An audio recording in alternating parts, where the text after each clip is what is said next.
Good afternoon and welcome to CEC Gurukul lecture. In continuation with the series on sociological research method, in today's lecture we are going to discuss on a qualitative research methodology, that is ethnography. Now, when we as researchers of qualitative data enter the field, we spend a qualitative time, that is say around 12 months or 24 months, trying to understand our field, that is everyday life of the respondent or the participants who are part of our research work. Now, in this is a long process and kind of requires a in-depth understanding of the everyday ways of living and the culture, their system, and that in itself kind of gives such a rich data which is then published as report, diaries or research report. And this entire explanation of ethnography as a research method has been explained very in detail in a book titled Ethnography Step by Step by David M. Fetterman. Now, this book introduces the novice researcher to the practice of ethnography research. It goes on in detail to explain what is the ethnography, what is the role of ethnographer, what are the types of ethnography, what are the challenges that we face as ethnographic researcher in the field, and therefore this is kind of a very important text to be read and understood both as a student as well as a researcher before going into the field. This book titled Ethnography Step by Step provides an overview of ethnography, a discussion of methods and techniques utilized in the field, a guide to the use of ethnographic equipment, and basic tenets of the process of analyzing data.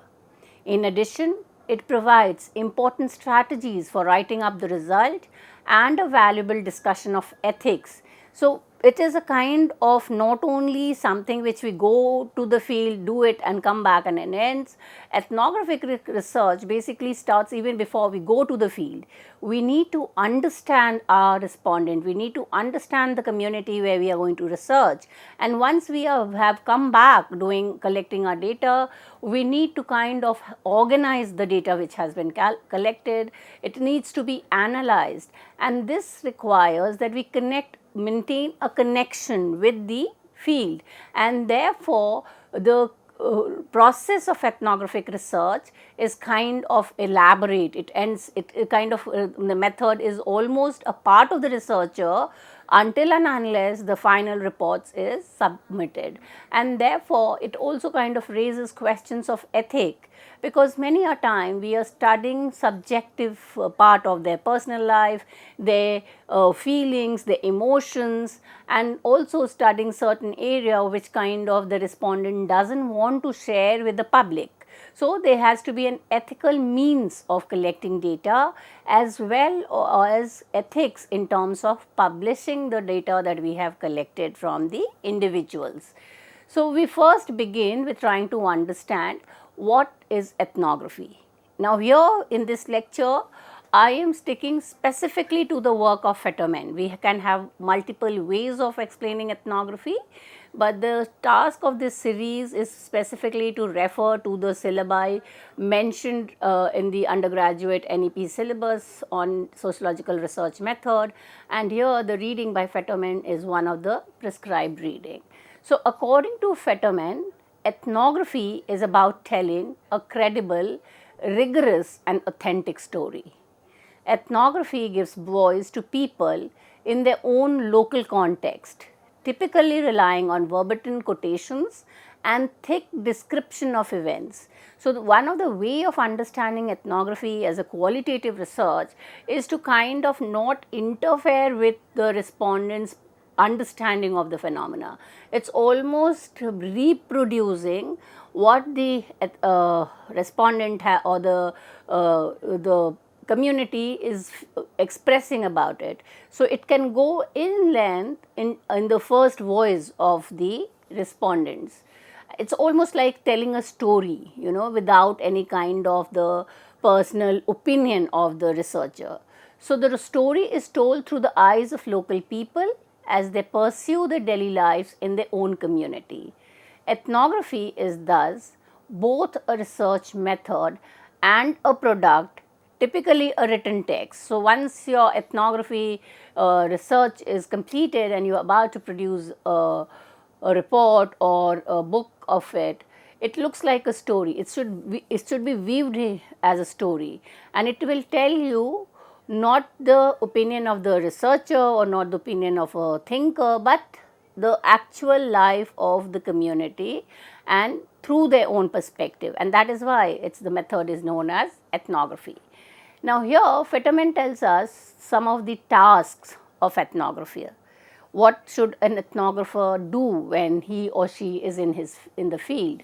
So the ethnographer adopts a cultural lens to interpret observed behavior, ensuring that the behaviors are placed in a culturally relevant and meaningful context.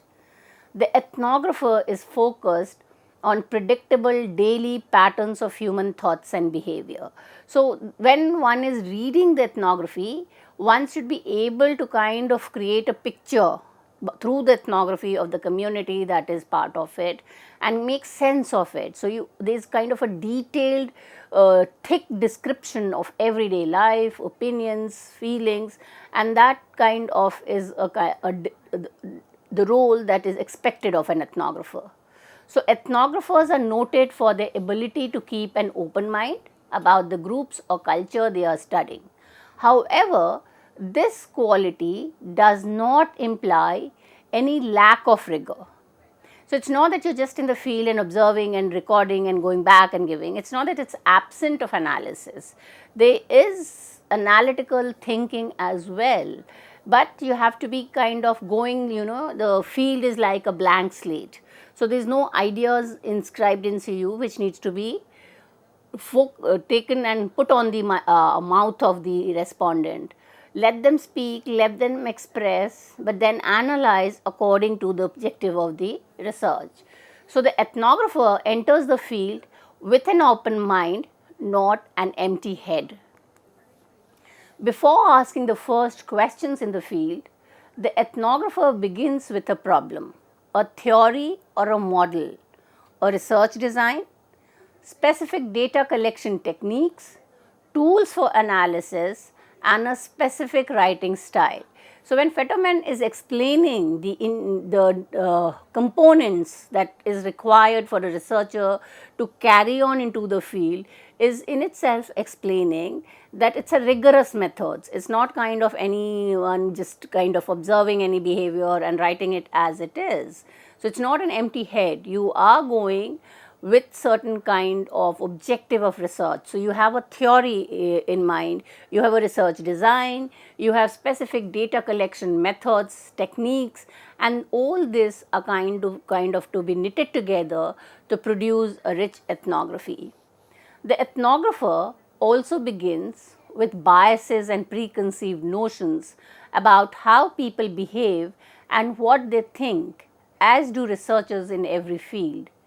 Indeed, the choice of what problem, geographic area, or people to study is in itself bias. So, the author is kindly telling us that when for the first time when we select a topic of research, when we decide to research, most of the time it is connected to a personal biography. Either we study a community or any part of an institution which we know well, which we are accustomed to or which we are part of. So, there is already a bias in right from the selection of the research problem. So, this bias cannot disappear. So, it is carried to the field. But the task of the ethnographer is to maintain a distance, you keep it away in the process of data collection and analysis. Here, Fetterman argues that biases in ethnography serves both positive and negative functions. Controlled biases can focus and limit the research effort. Uncontrolled, they can undermine the quality of ethnographic research. To mitigate the negative effects of bias, the ethnographer must first make specific biases explicit. A series of additional quality control such as triangulation, contextualization, and non-judgmental orientation places a check on the negative influence of bias. So, there is no denial that there is no bias. Bias is kind of integral.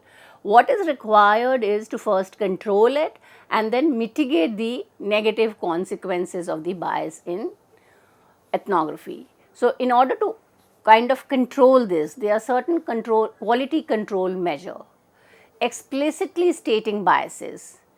The ethnographer must first identify and acknowledge their own bias. You have to be self-aware that there are certain biases, only then you will be able to kind of control it. Next is triangulation.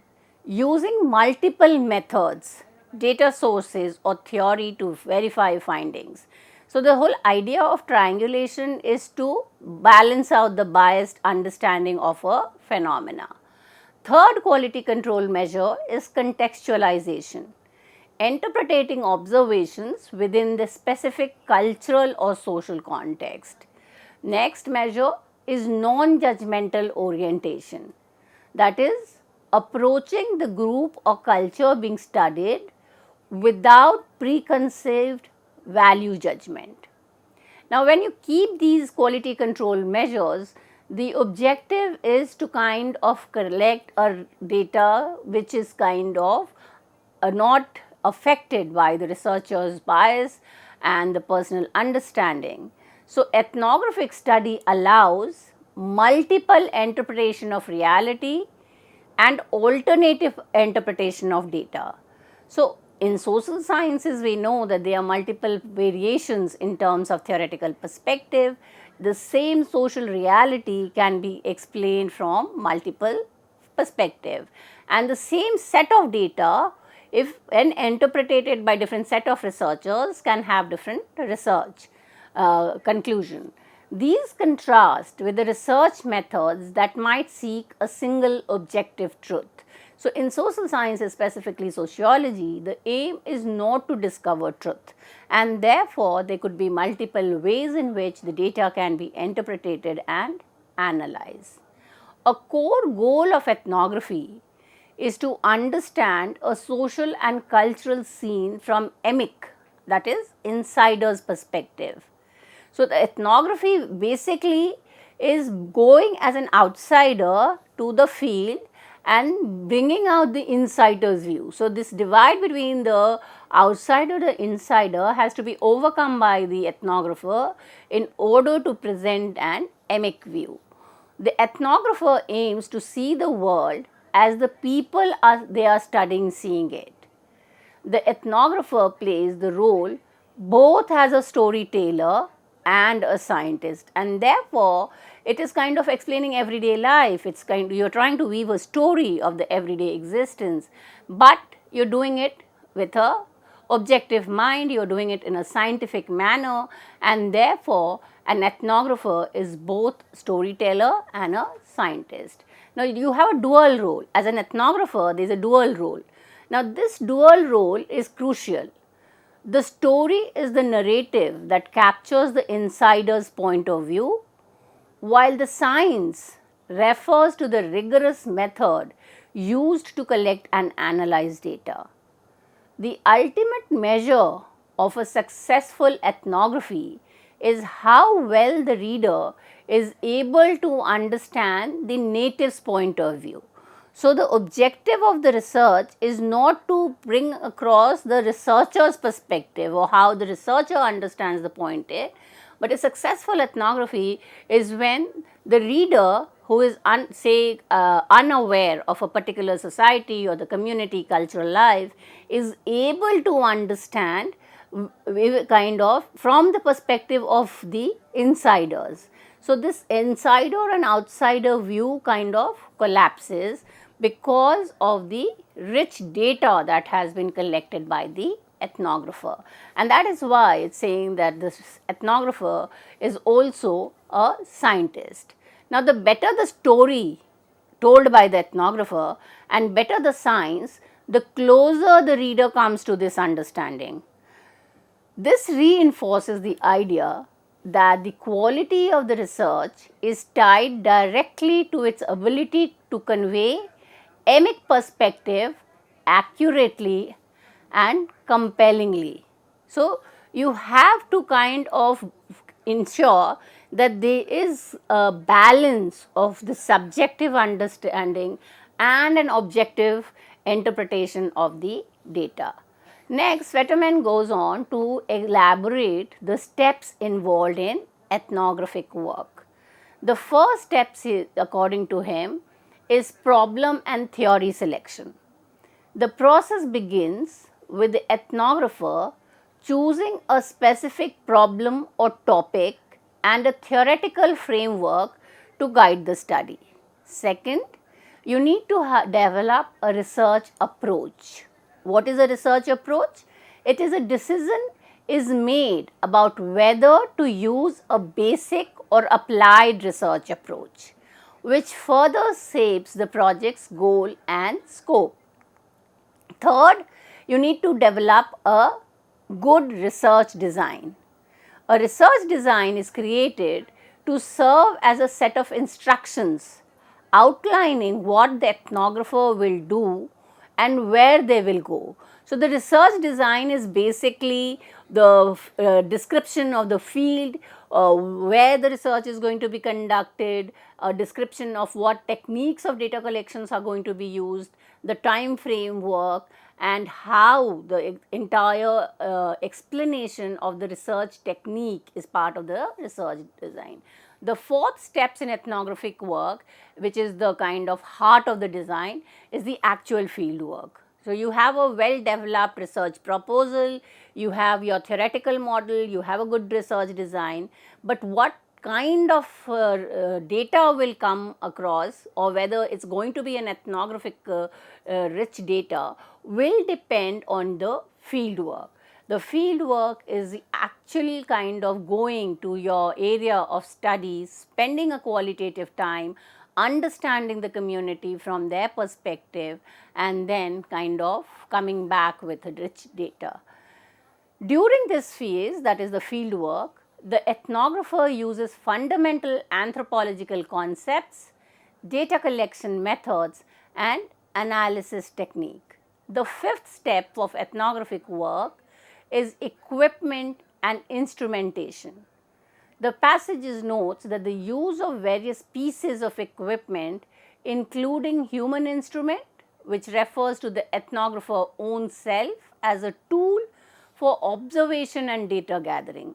Now, here when we talk about the tool, is basically trying to understand the role of the ethnographer, how the ethnographer is going to use the biases in a controlled manner, what kind of strategy is going to be applied to become an insider, the ethics that needs to be followed, and that is kind of the equipments that we basically do not have any kind of a physical equipment that we or instrument that we are going to refer here, but it is kind of a description of how the data is going to be collected.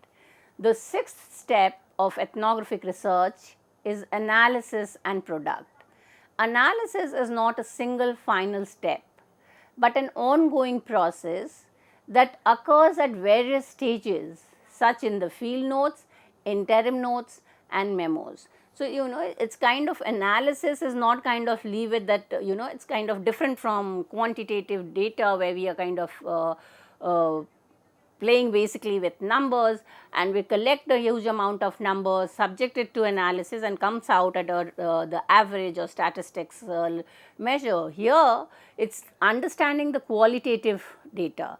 So, it's running through right from the time that you select a research problem to the final data report. This analysis is inbuilt into the process.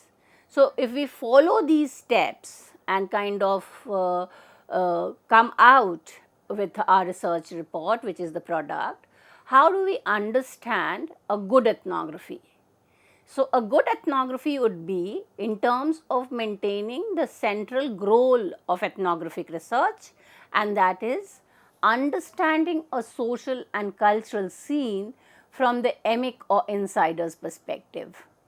A good ethnography is one where the reader comes to understand this point of view, making the ethnographer both a storyteller and a scientist. A well-organized ethnographer can more easily manage the mountains of data they collect, such as field notes, voice recordings, photos, and survey data. So, you need to organize these data, because there is a kind of a whole set of data which is available, and you need to analytically kind of organize these data in order to kind of give it a shape, a report, or a story, and therefore organizing the data collection is important. This organization makes the daunting task of sifting through data much less overwhelmingly. So, when we are doing ethnographic research, it has to have certain loopholes. So, if we read a reader or the book, it seems as if it's kind of an easygoing task. However, an orderly structured ethnography is not always neat and tidy. It often involves serendipity, creativity, hard work, and most important, luck. The luck of the researcher comes very important, whether it kind of his or her luck is good enough to be able to the community to accept him as an insider. So, the author here, that is Fetterman, makes a point to convey the unplanned, sometimes chaotic and always intriguing character of the work, even while presenting it in an organized way. So, once we read this is ethnography, these are the steps, these are the precautions that we maintain, it seems that it's an easy go task, but it's not. It's kind of more chaotic when the researcher enters the field. So, this nuance provides a more complete and honest picture of what it's like to conduct an ethnographic research. Now, next he comes out to the understanding the important task of ethnographic research is to be able to identify a research problem. So, the ethnographic research starts with defining a problem or topic of interest. This research problem is the driving force behind the entire project, shaping the research design, budget tools, and how the findings are presented. The way an ethnographer defines the problem reflects the research orientation, either basic or applied. The problem itself can suggest which research approach. There are several research projects like ethnographic, survey, experimental. So, the problem, what you are going to study, will define what kind of a approach you are going to adopt, whether it is going to be a case study or survey or ethnographic study. So, thus analysis is not separate step, but an ongoing process throughout the research. Now, when we are kind of have a research, we have been able to define a research problem, the next important task is application. So, researcher can address a problem such as an unequal minority representation in higher paying and higher status occupation in the United States.